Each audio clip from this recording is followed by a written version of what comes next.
I'm Marcus Trice, and this is the FTT 2116346 stock refinishing and metalwork lamp. And this is a reflection on the work that I just did for the crowning and the lapping. And well, there's two questions. It says summarize the steps in the crowning and lapping the barrel. Be sure to be specific with the such things as drill speed and grit and things like that. And I put that in the first video, but just so you know, I actually did use a crowning tool that I got from Brownells, and I'm glad that I invested in it. And the important thing, and I think I have it right here, is that if anybody is going to do that, there's two things that you need. You need the brass insert that goes in there, helps line up the tool with the barrel, and then the extender for the chuck in your drill. I didn't go really fast. Oh, and I didn't have cutting oil. I used 10W40. I use that quite a lot for other drilling applications, and it seems to work. So, and I used, and then after that, I used the Brownells grit. I know that SCI provided some. I think this is it right here. 220 grit lapping compound. I used the 600 grit silicone carbide one, and this is the one actually that was recommended from Brownells for doing the lapping. So should I have used the 220? I don't know. I think that, and this is part of the reflection is that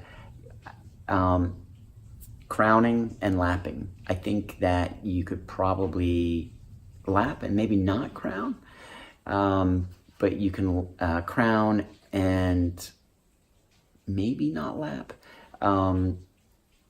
depending on your crowning job. But I think the two together, I think really gave it a real finished look. I have to say, I was really, really surprised. And it says in here, it says, did you find the steps in the process particularly difficult? How did you overcome these challenges? and what I was going to say is I was really surprised at how it turned out. I was really, really worried I was going to booger it up. I know that it's a octagonal shaped barrel, and that in itself will give you a different look than what maybe you are accustomed to in regular barrels. And that was what I was worried about, is that 11 degree cutting that I was doing didn't go all the way out to the edges. And when I thought about it, maybe it shouldn't go out to the edges because of the octagonal corners on there. So I took a file, and I was a metal file, and I was really careful and tried to maintain a 45-degree angle. And then I followed it up with some 180 sandpaper, and then I followed it up with some coarse nylon pad just to kind of smooth it even more. And again, the instructor may look at it and say, but for me, I think it looks really, really good. And I'm really impressed that I didn't damage it or have to call Traditions and request another barrel. So I'm really curious to see how, obviously I didn't have a pre-accuracy test, but I'm curious to see how accurate this barrel is with that crowning and that lapping and the finished look on it. And what's interesting, I'll go back to the beginning. I've included a picture in the assignment and in the original video of what it looked like before.